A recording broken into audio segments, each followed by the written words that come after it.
Hi, Ayanna here, and guess what? I am done apologizing. I'll be back in a bit.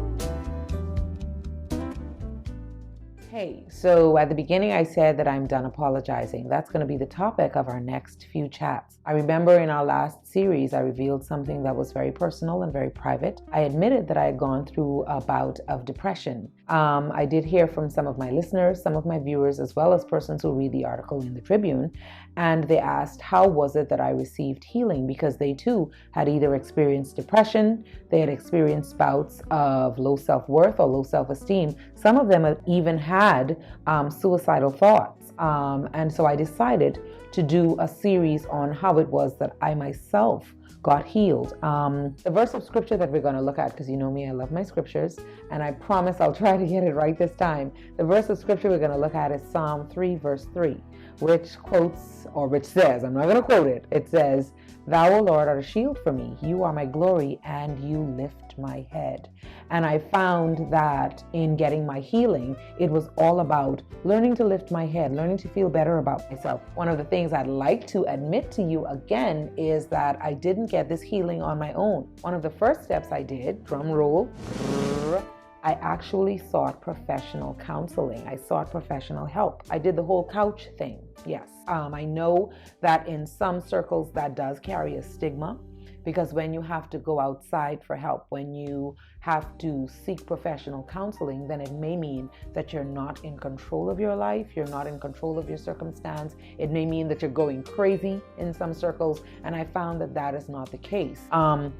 One of the things that it helped me to do was it helped me to see what were my triggers, what was causing me to have the low self-esteem, what was causing me to have that low image of myself, what was causing me to be depressed all the time. And honestly, once I did that, I recognized that even though I thought I was hiding it very well, through maintaining my singing, through maintaining my exhorting, through maintaining my worshiping, leading ministry, I thought I had been hiding it, but I wasn't. There were several things that I was doing that pinpointed to the fact that I was severely depressed. So what I did was I changed the way I presented myself to others. My closet was a signifier of this. If you'd gone into my closet, you would have seen that everything I used to wear, I discarded, and I started to opt for navy blue. I started to opt for black and brown and gray. Anything to blend into the tapestry, anything to blend into the background and not draw attention to myself. That was one of the signifiers that I was dealing with some sort of sadness from within. Another thing I did was I avoided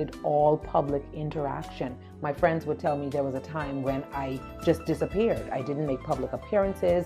I tried to avoid any singing engagements.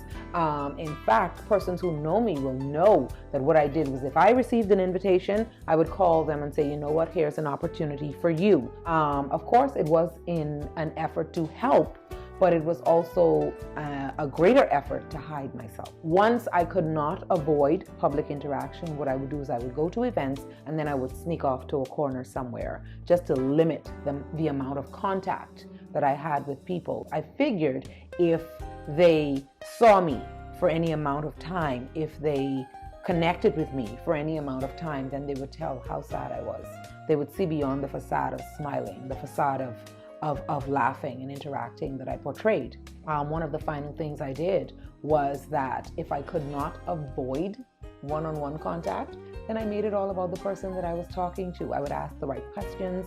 I would throw out the right type of comments to get them talking. I would deflect attention off of myself. Now, all of this I learned after counseling was some of the things I did to signify that I was not particularly emotionally healthy. I thought I had been hiding it very well, but I wasn't. One of the things that counseling did for me was it taught me to go back into my past and see some of the triggers that may have caused me to begin thinking so low of myself.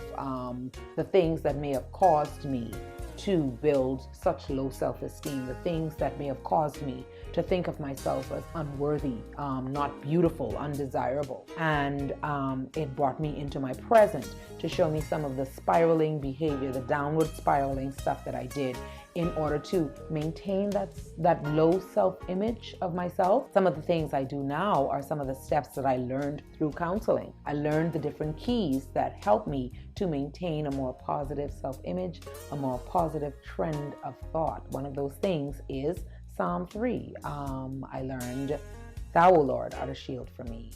You surround me.